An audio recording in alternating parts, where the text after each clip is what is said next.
ತರಳಬಾಳು ಶ್ರೀ 1108 ಶಿವಮೂರ್ತಿ ಶಿವಾಚಾರ್ಯ ಮಹಾಸ್ವಾಮಿಗಳ ಪಾದಗಳಿಗೆ ನಮಸ್ಕರಿಸುತ್ತಾ, ವೇದಿಕೆ ಮೇಲೆ ಉಪಸ್ಥಿತರಿರುವಂಥ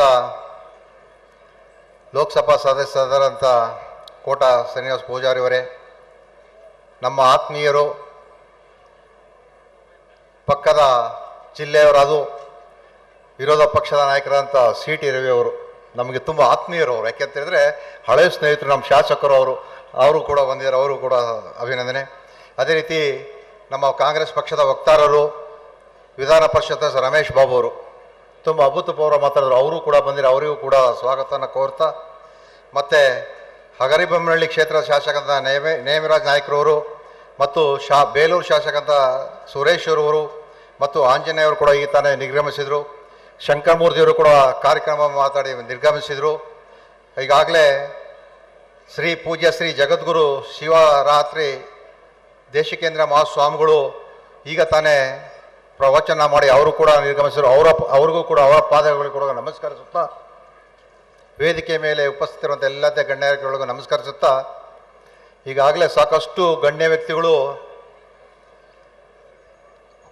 ಮಠಾಧೀಶರ ಬಗ್ಗೆ ಅವರ ಸಾಧನೆ ಏನು ಅಂತೇಳಿ ಹೇಳಿದ್ದಾರೆ. ನಾನು ಅದನ್ನು ಬಿಟ್ಟು ಬೇರೆ ವಿಚಾರಗಳನ್ನ ಮಾತಾಡಲಿಕ್ಕೆ ಇಷ್ಟಪಡ್ತೀನಿ.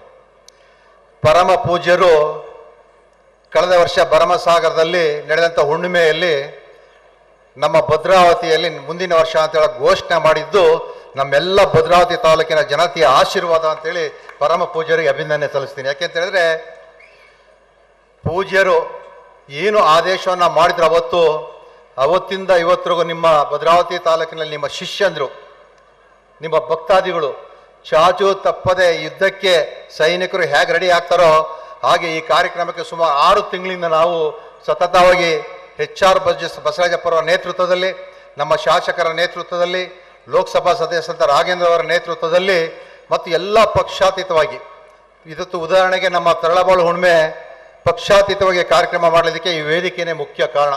ಎಲ್ಲ ಜಾತಿ, ಎಲ್ಲ ಧರ್ಮದವರು, ಹಿಂದುಳಿದವರು, ದಲಿತರು, ಅಲ್ಪಸಂಖ್ಯಾತರು ಎಲ್ಲರೂ ಕೂತಿದ್ದಾರೆ. ಇದು ನಿಜವಾದ ಜಾತ್ಯತೀತ ಧರ್ಮದ ತರಳಬಾಳು ಹುಣ್ಣಿಮೆ ಅಂತೇಳಿ ಈ ಸಂದರ್ಭದಲ್ಲಿ ಹೇಳಲಿಕ್ಕೆ ವಿಶೇಷ ಖುಷಿಯನ್ನು ಕೂಡ ನಾನು ಪಡ್ತೀನಿ ಸ್ನೇಹಿತರೆ. ಜೊತೆಗೆ ನಮಗೆ ಒಂದು ಜಾಗದ ಸಮಸ್ಯೆ ತುಂಬ ಕಾಡ್ತಾ ಇತ್ತು. ಸಮಸ್ಯೆ ಕಾಡಿದಾಗ ನಾವು 2 ಜಾಗವನ್ನು ಚೂಸ್ ಮಾಡಿದ್ವಿ. HR ಬಸವರಾಜಪ್ಪರ ನೇತೃತ್ವದಲ್ಲಿ, ಶಾಸಕರ ನೇತೃತ್ವದಲ್ಲಿ ಮತ್ತು ನಮ್ಮ ಭದ್ರಾವತಿಯ ತೀರ್ಥಯ್ಯ ಮತ್ತು ನಮ್ಮೆಲ್ಲ ಸಮಾಜ ಬಂದರು. ಇದ್ರ ಜೊತೆಗೆ ನನ್ನ ಸೋದರಿಯರು ಸಾಕಷ್ಟು ಜನ ಮಹಿಳೆಯರು ವೇದಿಕೆ ಮುಂಭಾಗದಲ್ಲಿ ಕೂತಿದ್ದಾರೆ. ಅವರು ಶ್ರಮನೂ ಕೂಡ ತುಂಬ ಇದೆ ಗುರುಗಳೇ. ಅವರು ಕೂಡ ತುಂಬ ಶ್ರಮಪಟ್ಟು ನಮ್ಮೆಲ್ಲರಿಗೂ ಕೂಡ ಸಹಕರಿಸಿ ಈ ಕಾರ್ಯಕ್ರಮ ಯಶಸ್ವಿ ಮಾಡಿದರೆ 2 ಜಾಗವನ್ನು ನಾವು ಚೂಸ್ ಮಾಡಿದ್ವಿ. ಒಂದು ಕಾರಹಳ್ಳಿ ಜಾಗ, ಒಂದು ಈ ಜಾಗ ಅಂತೇಳಿ. ಆ ಜಾಗವನ್ನು ರಿಜೆಕ್ಟ್ ಮಾಡಿ ಇಲ್ಲಿ ಸುಮಾರು 105 ಎಕರೆ ಜಾಗದಲ್ಲಿ ಈ ಕಾರ್ಯಕ್ರಮವನ್ನು ನಾವು ಪ್ರಾಯೋಜನ ಮಾಡಿದ್ವಿ.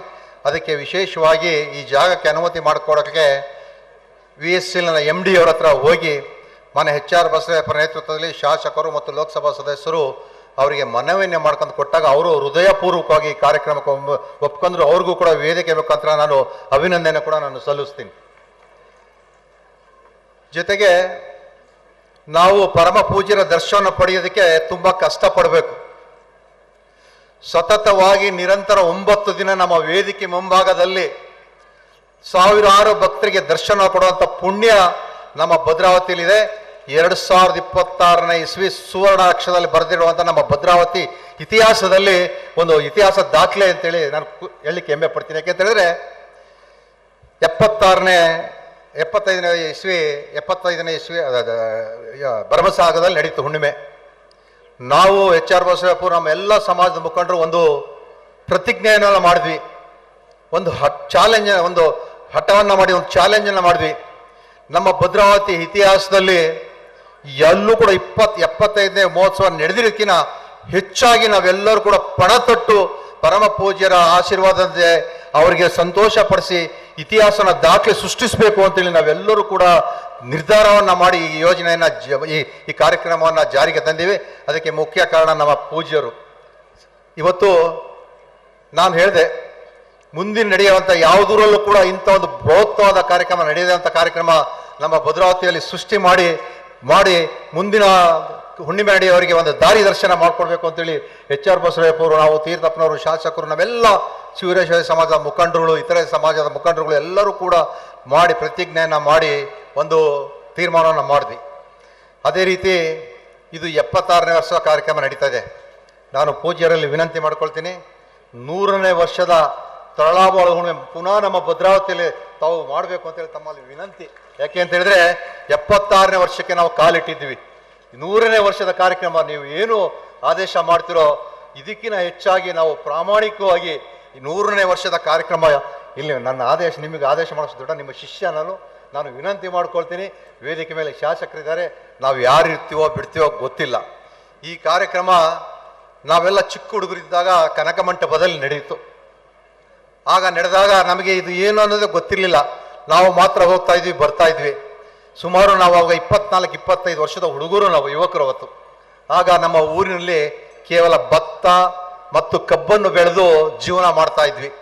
ಆದರೆ ದೇವರ ಅನುಗ್ರಹದಿಂದ ಇವತ್ತು ಅಡಿಕೆ ಬೆಳೆಗೆ ದೇವರು ಒಳ್ಳೆ ಬೆಲೆನ ಕೊಟ್ಟಿರೋದ್ರಿಂದ ಎಲ್ಲರೂ ಕೂಡ ರೈತರು ಅಭಿವೃದ್ಧಿಯಾಗಿ ಸಮೃದ್ಧಿಯಾಗಿರೋದ್ರಿಂದ ಇವತ್ತು ಸುಮಾರು ನಮ್ಮ ಭದ್ರಾವತಿ ತಾಲೂಕಿನಲ್ಲಿ 5 ಕೋಟಿ ವೆಚ್ಚದಲ್ಲಿ ಕಲೆಕ್ಷನ್ ಮಾಡಬೇಕು ಅಂತ ಹೇಳಿ ನಾವು ಪಣವನ್ನು ತೊಟ್ಟು ಎಲ್ಲ ಕಮಿಟಿಯವರು ಸ್ವಾಮಿಗಳ ಆದೇಶದಂತೆ ನಾವೆಲ್ಲರೂ ಕೂಡ ಇವತ್ತು ವಾಗ್ದಾನವನ್ನು ಕೂಡ ನಾವು ಮಾಡಿದ್ದೀವಿ. ವಾಗ್ದಾನ ಮಾಡಿದ ಪ್ರಕಾರ ನಮ್ಮ ಸಮಾಜ ಬಾಂಧವರಿಗೆ ಎಲ್ಲರೂ ಕೂಡ ನಮ್ಮ ಸುಮಾರು 7-8 ಕಮಿಟಿಯನ್ನು ಮಾಡಿ ನಾವು ಒಬ್ಬೊಬ್ಬರು ಒಂದೊಂದು ಜವಾಬ್ದಾರಿ ವಹಿಸ್ಕೊಂಡು ಕೆಲಸವನ್ನು ಮಾಡ್ತಾ ಬಂದಿದ್ದೀವಿ.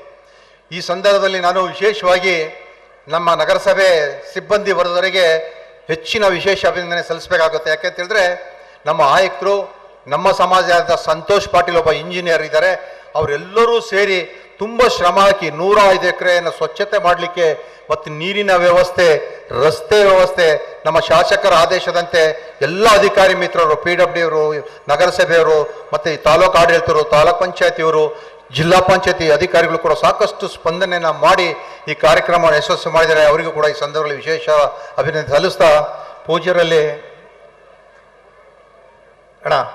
ಪೂಜ್ಯರಲ್ಲಿ ಒಂದು